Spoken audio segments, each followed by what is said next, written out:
예능 정부. 청와대가 예능 프로인 알쓸 신잡을 패러디한 청쓸 신잡으로 홍보 방송을 만들어 황교안 씨가 진행하는 정권 홍보를 이런 식으로 하는 현 정부를 조선일보가 빗공에 쓴 기사 제목입니다. 예능을 패러디하고 방송인이 출연해 청와대가 직접 홍보하는 방식이 과하다. 이렇게 느낄 자유 있죠. 그래서 예능 정부라고 한마디 하는 거 자체는 얼마든지 그럴 수 있습니다. 그런데 같은 기자가 1년 전 작성한 박근혜 대통령 한중 정상회담 관련 기사를 보면 이런 내용이 있습니다. 박 대통령이 작년까지는 붉은색, 노란색 계통을 입다가 올해 한중회담에서 처음으로 남색 정장을 입었는데 정상회담에 임하는 남다른 각오가 담긴 게 아니냐. 북핵 관련 연설을 했을 때도 남색 재킷에 바지 정장을 입었는데 전투복 드레스 코드라고 한다.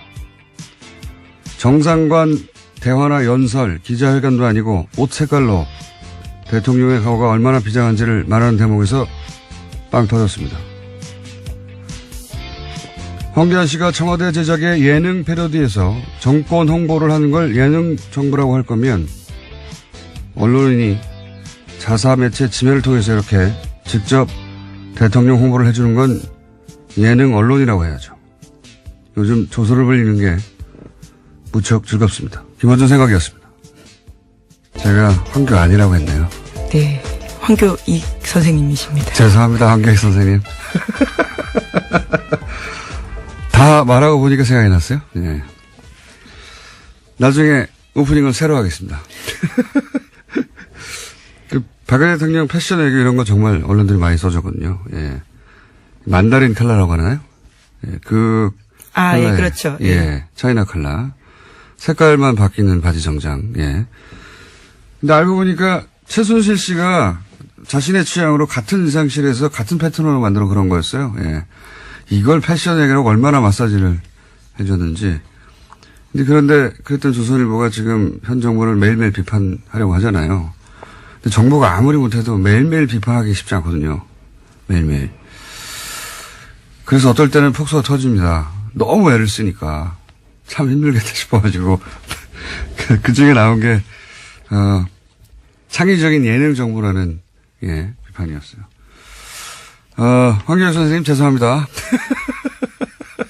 갑자기 황교안 전 총리가 등원해 버렸네요. 예, 제가 잘못했습니다. 첫 번째 뉴스는 뭡니까? 네, 어제 오후 3시 50분쯤 충북 제천시에 있는 복합 스포츠센터에서 불이 났습니다. 500명 가까운 소방 인력과 헬기를 포함해서 40여 대의 장비가 투입됐지만요. 불길은 6시간 지나서 밤 10시가 넘어서 잡혔습니다. 4차례에 걸친 수색 끝에 모두 29명이 숨지고요. 또 다른 29명이 다쳐서 병원에서 치료받고 있는 것으로 집계됐습니다. 사망자 대부분은 2층 여성 사우나에서 발견됐는데요. 훼손된 신체 일부가 추후가 발견되는 등 사망자가 더 늘어날 가능성도 있다라고 합니다. 사망자가 너무 많네요. 예. 사고 원인은 소방당국이 앞으로 정확하게 밝히겠지만은 장비 오동작 이야기도 나오더라고요. 예. 네, 그런 보도 나왔습니다. 이렇게 큰 사건도 이제 시간이 좀 지나면 다 잊혀질 텐데 장비 이야기가 나온 만큼 이건 이제 소방 당국에 대해서 비판하는 쪽의 기사인 건데 결국 다 돈이 있어야 해결되는 거거든요. 기계가 노후화된 탓이라서요. 예산 문제, 소방과 관련한 예산 문제 지난 이번 예산 때도 문제가 됐었는데 시간이 지나서 이 사건은 또 잊혀지겠지만 꼭 이 예산 문제는 다시 거론됐으면 좋겠습니다. 네. 장비를 바꾸려면 돈이 있어야 되죠. 자, 다음 뉴스는요. 네, 검찰이 군 내부 자체 수사기관에 맡겼던 사이버 댓글부대 수사를 조사에 나섰습니다. 국군 기무사령부의 국방부 댓글조사 TF 감청 논란 계기로요 조사에 들어갔다라는 건데요. 검찰 관계자는 군 관계자를 참고인으로 조사 진행한 부분이 있고 추가로 조사할 수도 있다라고 밝혔습니다. 덧붙여서 국방부 TF에서 하고 있는 것과 별도로 진행하고 있는 부분이 있다라고도 밝혔는데요. 기무사의 조사 TF 감청 사실이 드러나면서 검찰의 군 댓글부대 수사는 활기를 되찾고 있다라는 겁니다. 아니, 굉장히 잘하는 거죠. 예. 군을 수사해서 군이 자체적으로 덮어버린 사건이나 축소해버린 사건의 역사는 정말 길어요. 정말 많은데, 그럴 때마다 이제 군의 특수성, 항상 얘기해 왔죠. 근데 이 사건은 군의 특수성 때문에 일어난 일이 아니에요. 애초부터. 이건 거꾸로 그 군의 특성을 굉장히 이제 폐쇄적이고, 예. 군 내부에서 대부분의 일들을 처리하는 자체적으로 그 특성을 이용했죠. 그래서 일반 수사로 할 수 없다는 점을 이용해서 군대 내에 정치적 댓글 알바 부서를 설치를 해버린 거 아닙니까? 모르게. 예. 군이 정치에 개입하는 걸 구태타라고 해요. 이건 그에 준하게 수사를 해야 수사를 해야 되는 것이고, 더군다나 이제 그 감청이 아니죠. 이건 도청이에요, 도청. 예. 자신들을 수사하는 TF를 도청을 해버린 거 아닙니까? 네, 그 수사 계획들을 미리 알고 있었다라는 겁니다. 압수수색이 의미가 예. 없도록요. 이거는 그래서 처음부터 다시 해야 된다고 제가 어제 말씀드렸는데, 검찰이 직접 나서서 군을 수사하는 게 굉장히 이례적이죠. 예, 이례적인데, 이건 그렇게 해야 되는 사건이 됐어요. 예. 군이 이때까지 하듯이 그렇게 자체적으로 덮어버리려고 한 거니까. 네, 지금까지는 전역한 사람들을 검찰이 하고요. 현역 군인들은 군 내부 국방부 TF에서 공조수사했다라고 하는데요. 그렇게 하지 않겠다라는 겁니다. 그러니까 좀 민간인만 했었던 건데, 이제 전역을 해서. 좀 그럴 일이 아닌 게 된 거죠. 예, 맡겨둘 수가 없다. 예. 혹 때려다가 혹 크게 붙였다고 생각이 듭니다. 이건 뭐, 당연히 이렇게 해야 되는 거라고 봅니다. 다음 뉴스는요? 네, 뉴스공장 정치자라면 플란다스의 개에 대해서는 다들 아실 겁니다. 다스 주식 모금 운동인데요. 이 플란다스의 개가 어제 150억 모금을 돌파했다라고 합니다. 모금에 참여한 인원은 3만 6천여 명인데요. 국민재산 되찾기 운동본부는 이 돈으로 자산관리공사가 매각하는 다스 주식 1만 주, 그러니까 3%가 넘는 것을 살 계획이라고 합니다. 3부에서 개주가 직접 나와 설명하긴 할 텐데, 어제 150억을 드디어 목표액을 달성했다는 걸 돈은 뉴스공장에서 모이고 보고는 JTBC에 가서 배신자. 뭐 이런 일이 한두 번 아니긴 합니다만, 좋은 일이니까 널리 알려주면 좋긴 합니다만, 이 기쁜 소식을 여기서 시작하고 여기서 다 모았는데 거기 가서 보고하면 우리는 어떡합니까? 안일권 총장님 두고 봅시다. 3부에서. 자, 다음 뉴스는요. 네, 공정거래위원회가 2년 만에 순환출자 가이드라인을 바꿨습니다. 2015년 12월에 제정된 가이드라인인데요. 삼성 로비의 영향을 받아서 만들어졌다라는 사실이 뒤늦게 드러나서 이에 따른 조치를 한 겁니다. 공정위는 이 가이드라인을 소급 적용해서 2015년 합병 과정에서 삼성 SDI가 확보한 통합 삼성물산의 주식 404만 주를 추가로 처분해야 한다. 이렇게 요구했습니다. 이거 굉장히 중요한 뉴스인데 해설을 좀 해야 될 것 같아요. 네, 이게 출시한 뉴스입니다. 이게 이제 이런 뉴스는 경제면에 있고 복잡해가지고 의미 전달이 잘 안 되는데 매우 중요한 결정입니다. 이게 순환 출자 얘기는 많이 나왔잖아요. 그러니까 재벌 총수가 뭐 자신의 주식은 별로 없는데 지주회사 껴긴 하나 회사의 주식만 가지고 나머지를 순환 출자해가지고 네, 전체를 지배하는 구조를 그렇죠. 만드는 뭐 예를 거죠. 들어서 삼성물산이 삼성전자를 지배하고 삼성전자가 삼성 SDI를 지배하고 뭐 이런 식으로. 그래서 순환 고리를 만드는 여기에 대해서 이제 우리가 규정이 있어요. 이런 순환 출자를 못하게 하는 규정이 있는데 이게 뭐하고 관련돼 있냐면 최순실 게이트하고 관련이 있습니다. 최순실 게이트 당시 우리가 다 알듯이 이제 삼성물산과 그리고 제일모직이 합병을 했잖아요. 그때 이번에 이재용 재판 판결문을 보면 삼성의 미전실 유명한 지금 말을 최순실 정규를 말 지원을 했다고. 네, 장충기 차장도 거기서 소속했습니다. 네. 거기 판결문을 보면 거기서 로비를 해서 공정위의 방침을 바꿨다는 거거든요. 실제로 다른 방침이 있었는데 그걸 로비를 해서 바꿨다는 겁니다. 바꾼 내용이 뭐냐면 이렇게 이제 순환 출차를 하는 가운데 삼성물산과 제일모직이 합병을 했잖아요. 훨씬 큰 회사가 됐지 않습니까? 그러니까 2015년에 공정위는 뭐라고 그랬냐면 이거는 강화됐다. 기존에 이렇게 고리가 있었는데 그 고리가 더 튼튼하게 강화됐기 때문에 기준 강화된 만큼을 덜어내라. 그렇게 별로 문제가 없는 것 같잖아요. 이렇게 보면. 근데 그 가이드라인 자체가 삼성이 로비를 해서 그렇게 했다는 거예요. 그럼 원래 어떻게 했어야 되느냐? 원래는 새로 생긴 거로 봐야 된다는 겁니다. 고리가 원래 요렇게 동그랗게 만들어져 있었다면 그 고리가 하나 삐쭉 따로 하나 생겼다. 그래서 총수의 지배 원한 여기서는 이제 이재용 부회장이 삼성을 더욱 이 순환고리로 효율적으로 지배할 수 있도록 만들어줬다. 새로 고리가 생긴 거다. 이렇게 봐야 되는데 그러면 새로 생긴 고리만큼 다 털어야 되거든요. 주식을 다 털어야 되는데 2015년에는 강화됐다고 보고 강화된 부분만 털은 거예요. 그러니까 가이드라인을 다시 애초에 그랬어야 하는 그 가이드라인대로 바꾸면 이제는 주식을 한참 더 많이 팔아야 되는 겁니다. 네, 그래서 공정위가 삼성 쪽에다가 주식 처분할 수 있도록 예규 만들어진 지 6개월 동안의 유예기간 주겠다라고 밝혔는데요. 삼성 쪽에서는 공정위 가이드라인 파악해서 공식 입장 내놓겠다라고 하고 있습니다. 그러니까 이제 총수의 지배력을 강화시키기 위해서 로비를 했고 이건 1심 판결문에 나온 겁니다. 그래서 실제로 공정위 방침이 바뀌었는데 이것을 2년 후에 다시 새로 고리가 만들어지는 거니까 그 주식을 다 털어라. 이렇게 해서 총수의 지배력을 약화시키는 걸로 다시 원상복구. 애초에 그랬어야 하는 방향대로 굉장히 중요한 결정입니다. 이거는 굉장히 중요한 결정이고 공정위가 잘한 일이죠.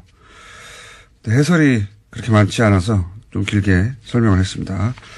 자, 다음 뉴스는요.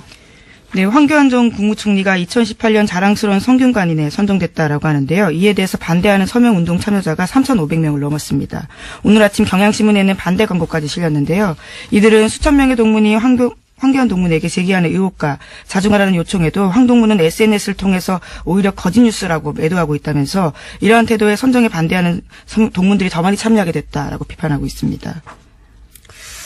여기서 황교안 씨가 나오는데 제가 오프닝 잘못해서 굉장히 재밌는 뉴스입니다. 이게 대학 동문회가 학교가 제정한 상을 반대한다고 신문 광고를 냈다. 이건 처음 보는 일이에요. 근데 황교안 전 총리가 자랑스럽다고 생각하는 성대 동문들도 있을 수 있잖아요. 네. 그래서 제가 제안을 하나 할까 합니다. 뭐냐면 찬성 반대 서로 연대 서명 대결을 벌이는 거예요. 그래서 연대 서명 숫자가 더 많은 쪽에서 새로 성균인생을 선정하는 것으로, 예. 반대 연대 서명 하시는 분들이 먼저 시작해서 광고까지 냈으니까 이 공개 배틀을 하는 거죠. 찬성하는 분들도 연대 서명을 해라. 만약 하지 않으면 찬성은 없는 걸로 알고 동문들이 우리가 자체적으로 성균인상을 선정해서 신문에 발표하겠다. 이런 배틀 어떻습니까? 성대 동문 여러분. 예. 신문 광고까지 냈다고 하니까 제가 굉장히 재밌을 것 같은데. 적극적으로 한번 해보시죠. 자, 다음 뉴스는요. 네, 국민의당이 어제 당무위원회를 열어서요. 통합반대와 통합 찬반과 대표직 재신임을 묻는 전당원 투표를 실시하기로 의결했습니다. 안철수 대표가 이 자리에 참석했는데요. 여기에서 전당원 투표에서 재신임 받으면 바른정당과의 통합 절차를 새해 초부터 시작하겠다라고 밝혔습니다. 통합 시간표도 나왔는데요. 27일에서 30일 사이에 전당원 투표를 실시하고요. 31일에 결과를 공표하겠다라는 겁니다. 그렇군요. 예, 이 뉴스도 상당히 주시한 뉴스입니다. 간만에 해설을 좀 본격적으로 해보자면 당무위는 당연히 통과돼요. 왜냐하면 안철수 대표 쪽 사람들이 과반이 넘으니까 한 70여 분 되는데 과반이 넘으니까 통과될 거니까 하자고 했죠. 당연히. 그건 통과될 건데 제가 어제 이제 프레임이라는 건 단어 선택부터 시작되는 거라고 정면 승부라는 것도 하나의 프레임이고 단어 선택도 사실은 보수 진영이 혹은 보수 매체가 이 프레임으로 안철수 대표를 보호한다고 이렇게 볼 수 있어요.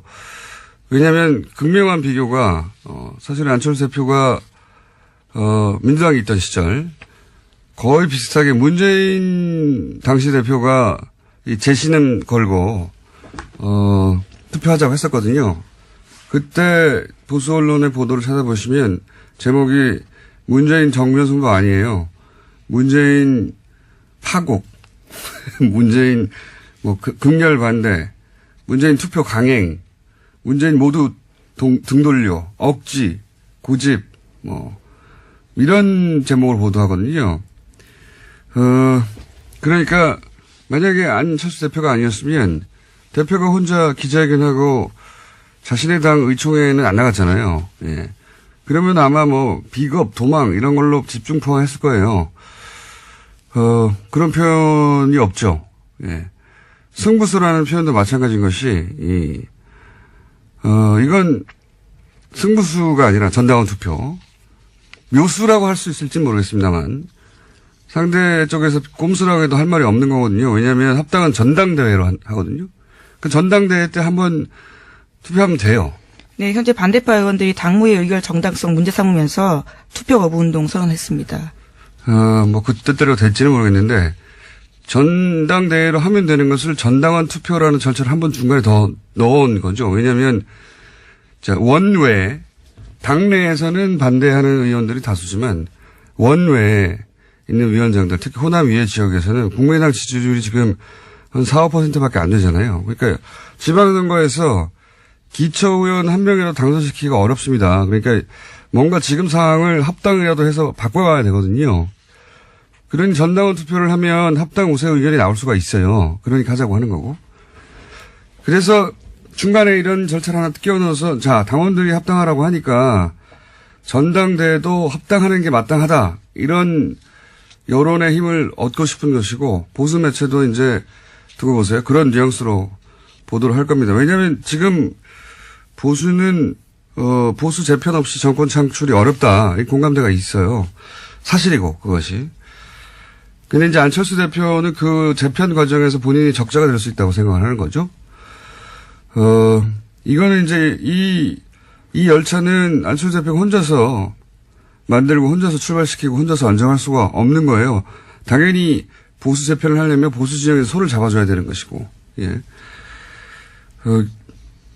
작년 초부터 제가 줄기차게 얘기해왔던 것이 이제 안철수 대표가 새누리당과 어떤 방식으로든 연대하게 될 것이라고 얘기했었는데, 여튼 이 열차의 승차를 보수 진영에서는 혹은 보수 매체에서는 지지할 것이다. 안철수 대표는 그걸 알고 있으니까 이렇게 가는 것이고. 사실 통합도 아니죠. 예. 이거는 당내 의원들 절반 이상이 반대하는데 통합이라는 단어를 쓸 수가 없죠. 이건 합당인데, 이렇게 합당하는 경우는 우리 정치사에 없었어요. 과거 3당 합당. 이것도 당내 의원들은 대부분 찬성을 했죠. 예. 거기 반대하던 뭐 노무현 전 대통령이 그 유명한 이 있습니다. 뭐 이런 사진도 있지 않습니까? 결국 이제 소수가 반대하고 탈당했지만 대부분 찬성해서 3당 합당이 된 거거든요. 근데 이건 대부분 반대하잖아요. 단어 선택부터 프레임이 우호적인 거죠. 예. 남은 변수는 이제 합당 반대파의 실력. 합당 반대파 의원들도 만만치는 않으니까.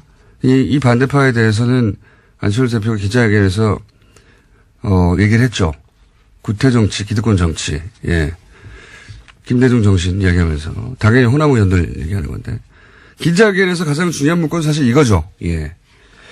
왜냐하면 이 문구는 이 보수 진영, 보수 유권자들이 정서적으로 받아들일 수 없는 분들이 있거든요. 몇몇 호남 의원들 중에 박지원 전 대표 같은. 그 보수에게 받아들라는 구애죠. 이 문구는. 예. 자신을 대통령 후보로 만들어준 호남 의원들을 보수의 재단에 제물로 바치는 겁니다. 예. 본질은 그거라고 보는데. 이 사건은 아주 우리 정치 지형 전체에 영향을 줄 사안이라, 예, 좀 길게 해설을 해봤고요. 자, 다음 순 뭡니까? 한두 개 정도 할 수 있을 것 같습니다. 네, 자유한국당 지도부가 내용을 겪고 있습니다. 홍준표 대표가 인적 청산에 반발하는 류여의 최고위원을 주막집 주모로 빗대자 류 최고위원은 낯을 드셨냐라고 들이박았는데요. 류 최고위원은 페이스북에다가 이렇게 썼습니다. 여성 비하에 남성 우월주의에 빠진 홍마초, 지금도 대지 발정제 갖고 다니시는 건 아니죠? 라고 비난을 했는데요. 당원들이 뽑은 2등 최고위원인 저에게 여자라는 이유로 주모라고 하다니 낯을 드셨냐라고 됐습니다. 네. 두 사람 간에, 네. 스타일도 굉장히 비슷한데, 예, 서로 각을 세우다 보니까 대단한 말들을 오가고 있네요. 네. 네, 또 오늘도요, 또 대법원에서 홍준표 대표에 대한 대법원 선고가 있을 예정입니다. 알겠습니다. 그 선고 역시 다음 정계 개편에, 보수 정계 개편에 지대한 영향을 미칠 변수가 되는 거죠. 지금 안철수 대표의, 합당, 저는 합당이라고 부르는 게 맞다고 보는데, 예. 합당 열차, 이 대법원 판결 둘 다 지대한 영향을 미칩니다. 네, 1심은 유죄였고요. 2심이 무죄였기 때문에 3심이 지금 어떻게 될지. 알겠습니다. 오늘은 여기까지 하겠습니다. 시사인의 김은지였습니다. 감사합니다. 이번 주 내내 중국 관련 인터뷰를 하고 있는데 미니를 하나 더 준비했습니다. 중국의 사드 보복, 이건 명백한 거였죠. 그리고 이제 그게 작년 7월이었고요. 올해 12월에 문재인 대통령 국빈 방문이 있었습니다. 이 방문을 두고 뭐 여러 가지 경제 지표, 거대 담론으로 얘기할 수 있는데 그게 아니라 현장에서 매일 사업을 하고 있던 분들 이야기를 저희가 한번 짧게나마 들어볼까 합니다. 피부에 와 닿는 이야기. 중국에서 사업하고 계신 김민옥 대표 연결해 보겠습니다. 안녕하십니까? 네, 안녕하십니까? 네. 먼저 중국에서 어떤 사업 하시는지 간단히 소개해 주십시오. 네, 저는 중국 14년째고요. 예. 현재 지금 저희 한국 천안 GPS 코리아에서 개발한 친환경 아동 왕구를 수입해서 중국 총판을 하고 있습니다. 그렇군요. 사업은 잘 되십니까? 네, 감사합니다. 잘 되고 있습니다. 자, 그러면 이제 언론에서 여러 가지 말들이 있지만 직접 사업하시는 분들이 현장에서 느끼는 감은 또 완전히 다를 것 같아서, 이제 작년 7월부터 사드 보복이 있다. 여러 가지 보도가 있었는데, 이게 이제 업종마다 다르고 지역마다 다르긴 합니다만, 직접 겪으신 바는 있으십니까? 이 사드 보복 관련해서? 네, 말씀하신 대로 맞습니다. 중국에서 현재 워낙 민족도 많고 넓기 때문에 지역마다 차이가 좀 있습니다. 저는 사실 영향을 크게 받았다는 쪽은 아니고요. 제가 간단히 말씀드리면 제가 받은 영향은 저희는 왕구를 가져다가 중국 백화점에 납품을 합니다. 예. 이런 경우에 이제 예전에는 저희가 박스를 쌓아놓으면 박스 밖에 메이드 인 코리아가 적혀 있어요. 예. 사실 중국 사람들은 굉장히 외국 제품에 대한 선호도가 높습니다. 그렇기 예. 때문에 예전에는 말이 없었는데 사드가 터진 이후로는 그 제품을 보면 소비자들의 인상도 안 좋고 백화점에 영향이 있다 해서 그거를 소비자가 보지 않는 곳에서 다 철수하게 하고 또 저희가 이제 백화점 영업을 합니다. 영업을 할 때 저희는 한국에서 개발한 아동 친환경 제품이라고 광고를 하는데 이런 부분도 아이들의 교육상이나 백화점에 볼 때 악영향이 있으니 허용을 안 하는 경우가 많이 있었죠. 메이드 인 코리아를 안 보이게 해라? 네네, 그렇죠. 아, 그랬군요. 원래는, 오히려 이제 수입품이라서 메이드 인 코리아를 드러내다가 그게 사드 이후로는 네. 그거 고객들이 보면 안 되니까 그러면 박스를 다 제거해달라고 그랬습니까? 그렇죠. 저녁에 이제 고객이 안 없는 상황에서 그걸 다 제거해서 아침에 볼 때는 메이드 인 코리아가 안 보이게 조치를 했죠. 가장 화가 나는 거는 저는 사실 저희 모방 제품이 한 5군데가 생겼어요. 네. 저희 한국말은 짝퉁이죠. 예. 이 업체가 저희 사드 터지고 나서 이제 저희 카카오톡처럼 왕구하는 여러 사람이 모이는 방이 있는데 거기에 롯데는 한국, 포아트도 한국 이런 거를 써가면서 악용할 때 좀 많이 화가 났었죠. 그리고 이제 메이드 인 코리아를 안 보이게 해달라고 하는 이유 중에 하나가 아이들 교육에 좋지 않고 백화점 이미지에 안 좋다고 안 보이게 해달라고 했다는 거죠? 그렇죠. 예, 당시 분위기가 그랬군요. 혹시 일상 중에, 그러니까 사업은 사업 따라 다르고 지역 따라 다른데, 사장님 직접 겪으신 거는 그런 일이고, 혹시 개인으로 일상생활에 겪은 불편함이나 이런 건 없으셨습니까? 사드가 처음 이슈화됐을 때는 굉장히 상해든 베이징이든 대도시든 모두가 다 사실 힘들었었고요. 저 같은 경우는 한번 한국에서 우보라고 하면 이해가 될 거예요. 여기 띠비따처라고 예. 일반 차를 불러서 이제 술을 먹었을 경우 집에 가는 경우가 있는데요. 제가 그거를 이제 사드 터지는 이슈화돼서 탔는데 저희 집이 굉장히 멀어요. 한 40km 되는데 한 20km 정도 갔는데 갑자기 전화가 왔어요. 한국에서. 그래서 제가 한국말을 하니까 그 기사가 공손하게 정말 미안한데 지금 현재 나는 한국 사람을 태울 수 있는 마음의 준비가 안 돼 있으니 내가 돈 안 받을 테니까 여기서 내려달라. 굉장히 정중하게 얘기하더라고요. 그 정중하게 얘기하는 상황에서 저는 내렸습니다.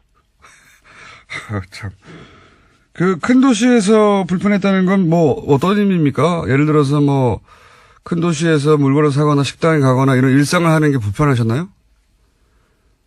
그럼요. 사드 처음에 터졌을 때는 큰 식당에 제가 베이징 출장을 좀 와 있는데 예전에 베이징을 왔었거든요. 친구가 중국 친구가 대형 식당 가기 좀 힘들겠다 이렇게 얘기를 하더라고. 왜 그러냐 그랬더니 좀 위험하다. 그래요. 혹시 가더라도 그러면 중국말로 얘기를 했으면 좋겠다 이렇게 얘기를 하더라고요. 예전에 굉장히 심각했었죠. 그렇군요. 현지에서 느끼는 분위기는 완전히 우리가 느끼는 거하고 다른군요. 아이들 교육에 좋지 않다고 했다는 정도면은 백화점이 이미지가 나쁘다고.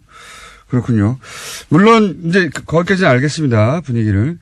그러면 이제 대통령이 방중을 했습니다. 뭐 며칠 안 됐기 때문에 뭐 그 사이에 무슨 대단한 변화가 있겠나 싶긴 한데 혹시 일상 중에 피부로 체감하는 변화가 있으십니까? 사실 한국 뉴스를 자주 보는데요. 한국 뉴스에서는 이제 사실 여행 유커 때문에 영향이 크다고 생각을 하시는데 사실 여기 분위기는 한 10월 달 정도부터는 사실 사드가 어느 정도 일반 서민들한테는 이슈화가 이제 안 되고 있습니다. 올해 10월부터는요? 이전에는 중국 친구들 소위 봉합국면이라고 했던 그 시점이군요. 네네, 거의 지금은 이슈화가 오히려 한국은 굉장히 더 커지는 분위기인데 저희는 이쪽에서는 좀 더 잠잠해지는 분위기입니다. 그렇군요. 그러니까 사드에 대한 이야기를 이제 대중적으로든 중국 언론에서도 점점 안 하고 있다. 그렇군요. 혹시 그러면. 그렇죠. 예. 그럼 이제 그 박스, 메이드 인 코리아 안 떼고 백화점에 제품 반입이 가능해졌습니까? 그럼요. 그건 꽤 됐습니다. 한 그렇군요. 7, 8월 달부터는 큰 문제 없이 영업을 하고 있습니다. 알겠습니다. 저희가 앞으로 계속해서 몇 차례 더 피부로 느끼는 변화가 뭔지 한번 짚어보려고 하는데 오늘은 중국 상해에서 지금 사업을 하시는 거죠? 네, 맞습니다. 네, 중국 상해에서 완구 사업을 하고 계시는 김인옥 대표 만나봤습니다. 감사합니다. 네, 감사합니다. 어쩌다가 저희 뉴스공장의 단골이 되신 분입니다. 김현건 의원 오늘도 나오셨습니다. 네, 안녕하십니까? 예, 안녕하십니까? 네, 나오셨다 하면 정말 새로운 걸 들고 나오시는 분이죠. 네, 듣도 보도 못한. 자, 지난 시간에는 지난주는 아니지만 지지난주에 아니군요, 3주 전이군요. 이 구제역 사실상 방치한 게 아닌가 싶을 정도로 이명박 정부 시절에 엄청난 소대지가 묻혔고 여기에 무려 3조 원이 투입됐는데 이 3조 원이라는 액수는 그 이전 정권 다 합친 것. 대한민국 출범 이래 다 합친 것보다 훨씬 더 많다. 몇 배가 더 많다. 한 정부에서.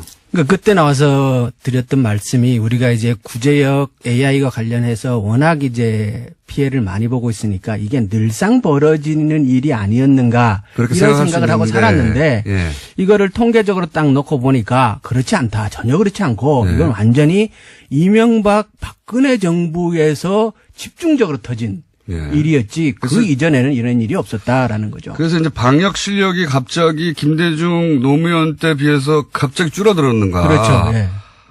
라고 생각하거나 혹은 그 기간에 뭔가 있는 거 아닌가. 뭔가 다른 의도가 있었던 것 아닌가. 라고 의심해 볼 만할 정도로 규모가 너무너무 크다. 그 이전에 예를 들어서 바로 직전 정부인 노무현 정부에 비해서 이명박 정부 때 투입된 액수를 비교해 보면 몇십 배라고 하셨죠? 그때 이제 4개 정부에서 들어갔던 돈의 총액의 70%를 이명박 정부에서 썼고, 나머지 18%를 박근혜 정부에서 썼고, 그러니까 88%를 두 정부에서 쓴 거죠. 그리고 그 노무현 정부에서는 전체 금액의 3%밖에 방역비로 쓰지 않았다는 거. 그러니까요. 이게 방역 기술이라는 건 점점 축적되고 좋아져야 되는데 그렇죠. 병은 똑같고 병이 발전하는 건 아니잖아요. 근데 병도 발전을 하죠. 물론 하겠지만 진화하니까. 진화하겠지만 이거는 똑같은 구제였잖아요. 근데 이게 3% 정도 비용을 쓰던 것을 네. 이게 70% 이상 한 정부가 단독으로 다 쓴다는 게 이게 기술 부족만으로 해결할 수 있는 것인가, 이게 해명이 되는 것인가. 이래서 이제 그 이후로 무슨 일이 있었냐 살펴봤더니 미국 쇠고기가 엄청나게 예.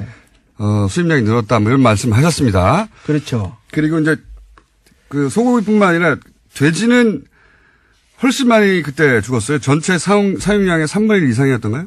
그렇죠. 330만 마리 정도를 매몰 처분을 했는데 예. 대한민국의 총 돼지 마리가 1000만 마리 정도 되거든요. 엄청나게. 그러니까 3분의 1, 총 돼지의 3분의 1 정도로 묻었고 그래서 가격이 급등을 했었고 예.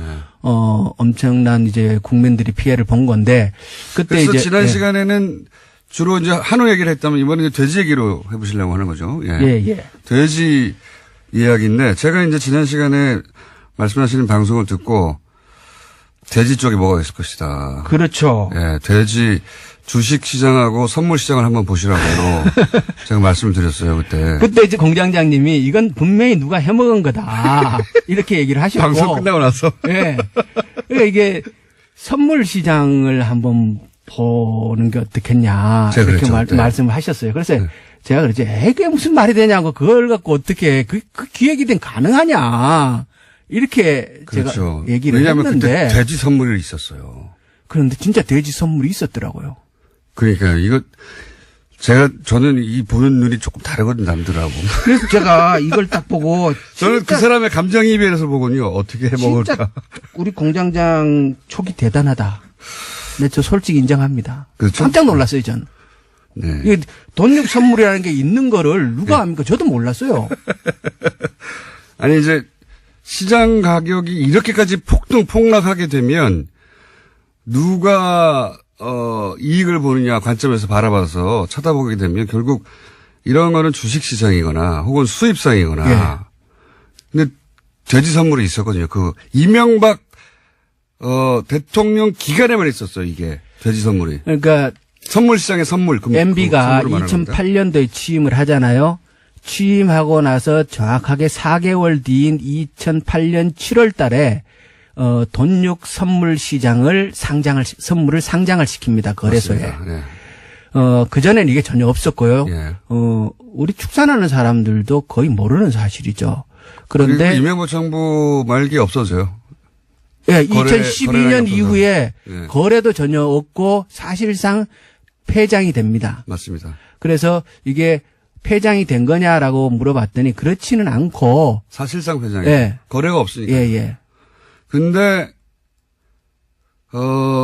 이렇게 누군가가 폭삭 망할 때 누군가는 반드시 돈을 버는 사람이 생기고 그 누군가는 반드시 돈을 버는 사람이 우연히 벌 수도 있지만 이런 기회를 만들어내서 스스로 돈 벌 수도 있거든요. 돈 장사꾼들은. 그래서 제가 한번 자세히 들여다보시라고. 자, 그러면 좀 설명해 주십시오. 예. 돈육 선물이 뭐냐면요. 일단 오일도 선물 있잖아요. 그렇죠. 뭐 6개월치, 1년치 이런 식으로 선물이 있는데 마찬가지예요. 돈육도 돼지를 키우는 사람이 매번 팔 때마다 이걸 어떻게 팔아야 되느냐를 고민할 수가 없잖아요. 네. 그러니까 내가 6개월 뒤에 생산될 거를 먼저 시장에 내놓고 파는 거죠. 네, 미리 파는 겁니다. 미리 파는 거예요. 예, 그래서 선물이죠. 예. 네. 그리고 육가공 업체도 가공 업체는 계속 가공을 해야 되지 않습니까? 예. 그런데 내일 가공할 거를 오늘 가서 맨날 사가지고 가공할 수는 없잖아요. 예. 그러니까 3개월 뒤, 6개월 뒤에 내가 가공할 원료를 미리 사놓는 거죠. 예. 그래서 서로의 필요에 의해서 이 시장이 형성되는 거고 이렇게 하면 서로 간에 안정적인 공급이 확보되는 거니까. 원래 목적은 그거죠. 예. 예. 가격의 급등락에 대비해서 위험의 회피 수단이 되는 거죠. 그러니까 쉽게 예를 들면 만약에 20만 원의 그 선물을 샀어요. 예. 근데 나중에 가격이 30만 원이 되면 예. 많이 사람은 엄청나게 돈을 버는 거죠. 그렇죠. 한마디로 말해서. 예. 그러니까 이런 원리로 시장은 형성되고 이것을 투자로 삼는 사람이 또 참여할 수 있는 거고 개인 그렇죠. 투자자도. 예. 이게 이제 선물 시장인 거죠. 간단하게 그런데 설명하면 그렇습니다. 처음 만들어지는 시장이니까 예. 이 시장에 일단 장이 형성돼야 될 거 아니에요? 예. 그래서 초반에는 기관 투자가가 들어가서 시장 형성 역할을 합니다. 네. 그것을 누가 했냐 그러면 농협 선물이 했어요. 농협이 여기서 다시 등장합니다. 예. 그러니까 두 가지로 생각할 수 있어요. 하나는 돈육이니까 당연히 농협 선물이 들어가서 그 기관 투자가 역할을 하는 것이 맞죠. 예. 기능상. 네. 그런데 농가를 보호하기 예, 위해서. 예. 그런데 또 MB 때 농협이 또 관련된 게 많잖아요. 늘 농협이 등장하잖아요. 이제, 김영건 의원님 보시기에는 항상 농협을 중심으로 보시니까, 예. MB 때 농협이 다시 여기 등장했네, 생각하신 예, 거죠. 예. 그래서 그때, 그 이전까지 농협이 계속 있었지만 돈육 선물이라는 시장을 쳐다보지도 않았고, 그거에 관여한 일도 한 번도 없었는데, 예. 딱 MB가 들어오고 나서 이 일을 했고, MB 끝나면서 안 했어요. 네. 자, 그러면 이제, 거기까지는 알겠고, 구제역을 전후로 해서, 예. 이 선물 시장의 그 돈육 선물, 예. 예. 이 어떤 변화가 있었는지 한번 설명해 주시죠. 당연히 구제역 터지고 나서 가격이 급등하죠. 아니, 전체 대지의 3분의 1이 몰살당했으니까요. 예. 산채로. 예. 당연히 가격이 급등할 거 아닙니까? 당연히 급등할 수밖에 없지 않습니까? 그렇죠. 예. 예. 급등을 했고, 그리고 이제, 이 시장 자체가 거래 형성이 완전히 제대로 돼가지고 판이 커진 것 같지는 않아요. 네. 농협이 들어가서 무지 노력을 했는데 시장 형성을 원하는 만큼 제대로 시키지는 못한 것 같지만 생각만큼 커지지는 않았지만 그렇지만 가격의 급등 현상은 분명히 있었고 예. 이 과정에서 이익을 실현하고자 했다면 충분히 이익 실현은 가능했을 것이다라고 보는 거죠. 그리고 실제 이익 실현한 사람도 있죠. 있죠. 우리가 예. 누군지 모릅니다. 예, 그건 몰라요. 근데 네. 분명히 선물 시장이라는 거는 이익을 목적으로 그것도 투기적인 이익을 상대적으로 목적으로 하는 사람들이 들어가잖아요. 원래 그러니까 선물이 더하기 가깝죠. 예, 더하기 가깝잖아요. 6개월 후를 누가 합니까? 예. 1년 후를.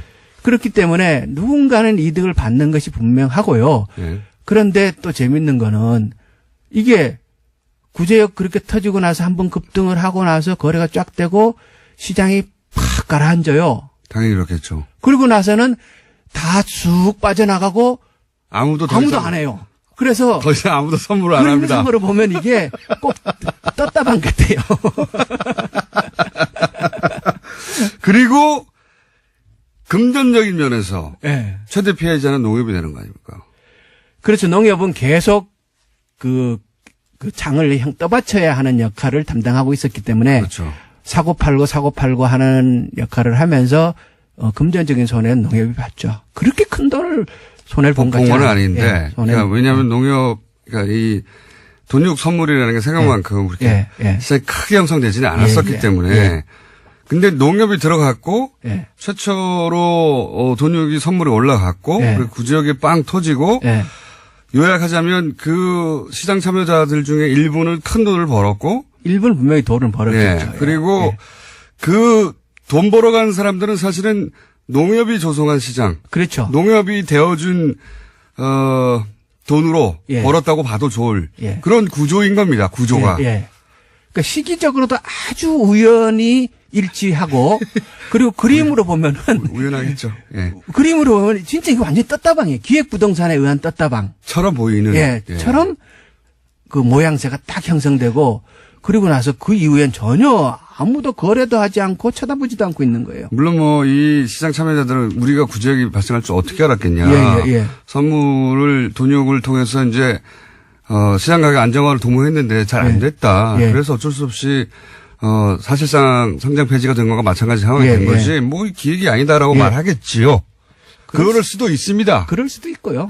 그럴 수도 있는데 타이밍상 너무 이상하다. 매우 그리고 또 한 가지 제가 그 시점에 주식. 그렇죠. 구제역 관련해서 틀림없이 주식으로 이득을 본 사람들이 존재할 것이고 그 사람들은 이 구제역에 발생하기 이전에 그 주식을 매집했냐 아니냐를 따져보시면 알 수 있을 거라고 제가 이거 들여다보면서 진짜 이 공장장님 생각을 많이 했는데요. 이 동물적인 감각이 있는 것 같아요. 그러니까 이명박 대통령을 오래 연구하다 보면은 구제역 관련주라는 말이 만들어진 게 이때예요. 네. 예, 그때 이제 구제역 그런 얘기가 이제 만들어졌는데 제가 이제 구제역 관련주와 관련된 주식들의 변화를 살펴봤더니 특이한 점이 있어요. 몇 개 종목에서 네. 구제역이 발생하기 이전에 이제 주식의 가격의 등락은 구제역이 발생해갖고 본격적으로 문제가 될 때 막 치고 오릅니다. 그럼 너무 당연합니다. 그건 너무 당연한 거예요. 사건이 발생했으면 예, 예. 이익을 보는 주식들이 올라가죠. 사람들이 관심이 생기고 네, 그럼 맞습니다. 당연히 그 돈을 이득을 얻기 위해서 막 사고 팔고 할 거란 말이에요. 예. 하는데 구제역이 발생하기 한 6개월 전부터 그 몇 개의 종목에서 이상하게 가격 등락은 없는데 거래량이 이미 늘고 있는 종목들이 있었다는 거예요. 제가 말씀드린 게 그겁니다. 이거는 좀 이상해요. 이거는. 구제역이 발생한 이후에 주가의 등락을 보지 마시고 네. 구제역이 발생하기 이전에 네. 그 등락할 주가, 그러니까 올라갈 주가를 사전에 매집한 아이들 죄송합니다. 사전에 매입한 흐름이 있을 것이다. 그걸 찾아보시면 누가 관련이 있는지 알 수가 있더라. 그러니까 주로 이제 구제역 관련주라는 그 회사들이 예. 그 수입육 이렇게 업체들 예. 대형 업체 그 업체나 백신 관련 그렇죠. 업체인데 당연히 백신 가격 올라가고 그리고 구제역이 발생하면 상대적으로 그 소비가 늘어날 닭고기 예. 이런 쪽이 이제 혜택을 받죠. 예, 그렇죠. 특히 그래프나 이렇게 보면은 가장 상대적으로 혜택을 본 쪽은 닭고기 쪽이에요. 예. 예. 돼지고기가 너무 비싸지고 예, 예. 대체고기로 닭고기가 나오고 예. 뭐 이런 그 구제 관련주들이 급상승했어요. 예. 당시에. 예. 그런데 그 중에 몇 개의 종목에서 예. 매집해 사전에 조용하게 계속 거래량이 늘어나 있는 현상이 분명히 신기하죠. 신기해요. 구제역이 알 걸 어떻게 알고. 네. 둘 중에 하나죠. 엄청난 예지력과 운. 예. 아니면 이상한 거죠. 예. 그런 게 있죠. 예. 예, 있어요, 분명히. 그런 흐름이 있습니다. 그런 흐름에, 그래서 이제 지난 시간에는 어쩔 수 없는 구제역이 자연재해처럼 발생했고, 그것이, 이명박 정부 시절에 엄청나게 파묻었는데, 실력이 부족인가 참 이상하다. 너무 많다. 근데 이제 그 결과적으로는 어쨌든 누가 의도했든 아니든 그렇게 많이 소가 죽고 한우 농가가 줄어들고 하면서 쇠고기 수입이 엄청 늘었다. 그게 지난 시간이고 이번에는 이제 돼지는 어떤가? 그러니까 이제 역대 정부상 실력의 차이가 참 컸었고, 예. 그리고 이게 MB 때 집중적으로 구제역으로 인한 피해가 있었다. 예. 그런데 이것이 혹시라도 의도된 것이 아닌가라는 의심을 말씀을 하셨는 거고. 그러니까 너무 많이 네. 묻은 거 아닌가. 네. 그래서 전혀 아닐 거라는, 어찌 인간이 그럴 수가 있겠는가라는 관점에서 강력한 부정을 하면서도 들여다보기는 봤는데, 보니까 예. 이게 더 이상해지는 것 같더라고요. 흐름이 있긴 있죠. 뭔가 입증하기는 그냥 어렵습니다. 이게 뭐 추측을 하지 않더라도 팩트만 정리를 해봐도 뭔가 이거 어떻게 알고 이랬지? 네. 예, 그런 점은 분명히 있더라는 사실. 네, 그걸 이제 보고하시러 오신 거죠. 오늘은- 이상한 거 발견했다. 예, 예. 예. 그러면 이런 것도 비교해 주십시오. 실력 부족 탓인가 혹은 뭐 의도적인가를 가눌 때 예. 갑자기 그 방역 실력이 전 정부에서는 높다가 그 다음 정부에서 갑자기 떨어지고 갑자기 올라가고 그럴 수 없지 않습니까? 그러니까 이제 비교를 단순하게 해 주시면요. 오늘 이제 어젯밤에 조사를 해봤어요. 예. 그러니까 작년 이 시점을 비교해서 작년에 우리가 이제 AI 때문에 참 홍역을 치렀잖아요. 예. 작년 이 시점에 우리가 매몰 처분한 닭 수가 1,900만 마리를 묻고 있었더라고요. 작년에. 예. 500만 마리. 그래서 올해는 우리가 몇 마리를 묻고 있는가? 10초밖에 안 남았습니다. 17만 마리를 묻었어요. 닭은 한 마리도 안 묻고 오리만 묻었어요. 그래서 결론. 대통령이 바뀌니까 닭도 행복하다. 김영건 의원이었습니다. 예, 고맙습니다. 자체적으로 그 특성을 이용했죠. 그래서 일반 수사로 할 수 없다는 점을 이용해서 군대 내에 정치적 댓글 알바 부서를 설치를 해버린 거 아닙니까? 모르게. 예. 군이 정치에 개입하는 걸 구태타라고 해요. 이건 그에 준하게 수사를 해야 되는가, 수사를 해야 되는 것이고, 더군다나 이제, 감청이 아니죠. 이건 도청이에요, 도청. 예. 자신들을 수사하는 TF를 도청을 해버린 거 아닙니까? 네, 그 수사 계획들을 미리 알고 있었다라는 겁니다. 압수수색이 의미가 예. 없도록요. 이거는 그래서 처음부터 다시 해야 된다고 제가 어제 말씀드렸는데, 검찰이 직접 나서서 군을 수사하는 게 굉장히 이례적이죠. 예, 이례적인데, 이건 그렇게 해야 되는 사건이 됐어요. 예. 군이 이때까지 하듯이 그렇게 자체적으로 덮어버리려고 한 거니까. 네, 지금까지는 전역한 사람들을 검찰이 하고요. 현역 군인들은 군 내부 국방부 TF에서 공조수사했다라고 하는데요. 그렇게 하지 않겠다라는 겁니다. 그러니까 좀 민간인만 했었던 건데, 이제 전역을 해서. 좀 그럴 일이 아닌 게 된 거죠. 예, 맡겨둘 수가 없다. 예. 혹 때려다가 혹 크게 붙였다고 생각이 듭니다. 이건 뭐, 당연히 이렇게 해야 되는 거라고 봅니다. 다음 뉴스는요. 네, 뉴스공장 청취자라면 플란다스 에케에 대해서는 다들 아실 겁니다. 다스 주식 모금 운동인데요. 이 플란다스 에케가 어제 150억 모금을 돌파했다라고 합니다. 모금에 참여한 인원은 3만 6천여 명인데요. 국민재산 되찾기 운동본부는 이 돈으로 자산관리공사가 매각하는 다스 주식 1만 주, 그러니까 3%가 넘는 것을 살 계획이라고 합니다. 3부에서 개조가 직접 나와 설명하긴 할 텐데, 예능 정부, 청와대가 예능 프로인 알쓸 신잡을 패러디한 청쓸 신잡으로 홍보 방송을 만들어 황교안 씨가 진행하는 정권 홍보를 이런 식으로 하는 현 정부를 조선일보가 빗공에 쓴 기사 제목입니다. 예능을 패러디하고 방송인이 출연해 청와대가 직접 홍보하는 방식이 과하다. 이렇게 느낄 자유 있죠. 그래서 예능 정부라고 한마디 하는 거 자체는 얼마든지 그럴 수 있습니다.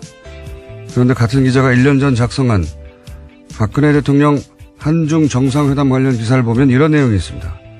박 대통령이 작년까지는 붉은색, 노란색 계통을 입다가 올해 한중회담에서 처음으로 남색 정장을 입었는데 정상회담에 임하는 남다른 각오가 담긴 게 아니냐. 북핵 관련 연설을 했을 때도 남색 자켓에 바지 정장을 입었는데 전투복 드레스 코드라고 한다. 정상관 대화나 연설, 기자회견도 아니고 옷 색깔로 대통령의 각오가 얼마나 비장한지를 말하는 대목에서 빵 터졌습니다. 황교안 씨가 청와대 제작의 예능 패러디에서 정권 홍보를 하는 걸 예능 정부라고 할 거면 언론인이 자사 매체 지면을 통해서 이렇게 직접 대통령 홍보를 해주는 건 예능 언론이라고 해야죠. 요즘 조소를 벌리는 게 무척 즐겁습니다. 김원준 생각이었습니다. 제가 황교 아니라고 했네요. 네, 황교익 선생님이십니다. 죄송합니다, 황교익 선생님. 다 말하고 보니까 생각이 났어요. 예. 나중에 오프닝은 새로 하겠습니다. 박근혜 대통령 패션 애교 이런 거 정말 언론들이 많이 써줬거든요. 예. 만다린 컬러라고 하나요? 예. 예, 그렇죠. 예. 차이나 컬러. 색깔만 바뀌는 바지 정장. 예. 근데 알고 보니까 최순실 씨가 자신의 취향으로 같은 의상실에서 같은 패턴으로 만들어 그런 거였어요. 예. 이걸 패션 애교라고 얼마나 마사지를 해줬는지. 그런데 그랬던 조선일보가 지금 현 정부를 매일매일 비판하려고 하잖아요. 근데 정부가 아무리 못해도 매일매일 비판하기 쉽지 않거든요. 매일매일. 그래서 어떨 때는 폭소가 터집니다. 너무 애를 쓰니까. 참 힘들겠다 싶어가지고. 그 중에 나온 게, 창의적인 예능 정부라는, 예, 비판이었어요. 황교안 선생님 죄송합니다. 갑자기 황교안 전 총리가 등극해버렸네요. 예. 제가 잘못했습니다. 첫 번째 뉴스는 뭡니까? 네, 어제 오후 3시 50분쯤 충북 제천시에 있는 복합 스포츠센터에서 불이 났습니다. 500명 가까운 소방 인력과 헬기를 포함해서 40여 대의 장비가 투입됐지만요. 불길은 6시간 지나서 밤 10시가 넘어서 잡혔습니다. 4차례에 걸친 수색 끝에 모두 29명이 숨지고요. 또 다른 29명이 다쳐서 병원에서 치료받고 있는 것으로 집계됐습니다. 사망자 대부분은 2층 여성 사우나에서 발견됐는데요. 훼손된 신체 일부가 추가 발견되는 등 사망자가 더 늘어날 가능성도 있다라고 합니다. 사망자가 너무 많네요. 예. 뭐 사고 원인은 소방 당국이 앞으로 정확하게 밝히겠지만은 장비 오동작 이야기도 나오더라고요. 예. 네, 그런 보도 나왔습니다. 어제 150억을 드디어 목표액을 달성했다는 걸 돈은 뉴스공장에서 모이고 보고는 JTBC에 가서 배신자. 뭐 이런 일이 한두 번 아니긴 합니다만 좋은 일이니까 널리 알려주면 좋긴 합니다만 이 기쁜 소식을 여기서 시작하고 여기서 다 모았는데 거기 가서 보고하면 우리는 어떡합니까? 안혜건 총장님 두고 봅시다. 3부에서. 자, 다음 뉴스는요. 네, 공정거래위원회가 2년 만에 순환출자 가이드라인을 바꿨습니다. 2015년 12월에 제정된 가이드라인인데요. 삼성 로비의 영향을 받아서 만들어졌다라는 사실이 뒤늦게 드러나서 이에 따른 조치를 한 겁니다. 공정위는 이 가이드라인을 소급 적용해서 2015년 합병 과정에서 삼성 SDI가 확보한 통합 삼성물산의 주식 404만 주를 추가로 처분해야 한다. 이렇게 요구했습니다. 이거 굉장히 중요한 뉴스인데 해설을 좀 해야 될 것 같아요. 네, 이게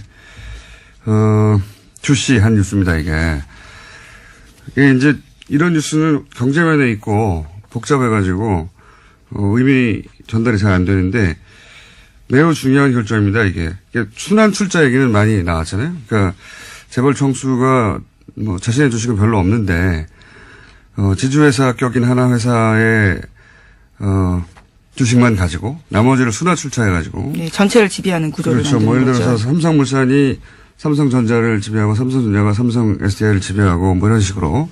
그래서 순환 고리를 만드는 여기에 대해서 이제 우리가 규정이 있어요. 이런 순환 출자를 못하게 하는 규정이 있는데 이게 뭐하고 관련돼 있냐면 최순실 게이트와 관련이 있습니다. 최순실 게이트 이렇게 큰 사건도 이제 시간이 좀 지나면 다 잊혀질 텐데 장비 이야기가 나온 만큼 이건 이제 소방 당국에 대해서 비판하는 쪽의 기사인 건데 결국 다 돈이 있어야 해결되는 거거든요. 기계가 네. 노후화된 탓이라서요. 예산 문제, 예. 소방과 관련한 예산 문제 지난 이번 예산 때도 문제가 됐었는데 시간이 지나서 이 사건은 또 잊혀지겠지만 꼭 이 예산 문제는 다시 거론됐으면 좋겠습니다. 네. 장비를 바꾸려면 돈이 있어야 되죠. 자, 다음 뉴스는요.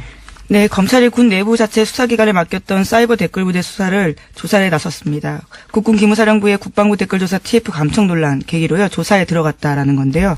검찰 관계자는 군 관계자를 참고인으로 조사 진행한 부분이 있고 추가로 조사할 수도 있다라고 밝혔습니다. 덧붙여서 국방부 TF에서 하고 있는 것과 별도로 진행하고 있는 부분이 있다라고도 밝혔는데요. 기무사의 조사 TF 감청 사실이 드러나면서 검찰의 군 댓글부대 수사는 활기를 되찾고 있다라는 겁니다. 아유, 굉장히 잘하는 거죠. 예. 군을 수사해서 군이 자체적으로 덮어버린 사건이나 축소해버린 사건의 역사는 정말 길어요. 정말 많은데, 그럴 때마다 이제 군의 특수성을 항상 얘기해왔죠. 근데 이 사건은 군의 특수성 때문에 일어난 일이 아니에요. 애초부터. 이건 거꾸로 그 군의 특수성을 굉장히 이제 폐쇄적이고, 예. 군 내부에서 대부분의 일들을 처리하는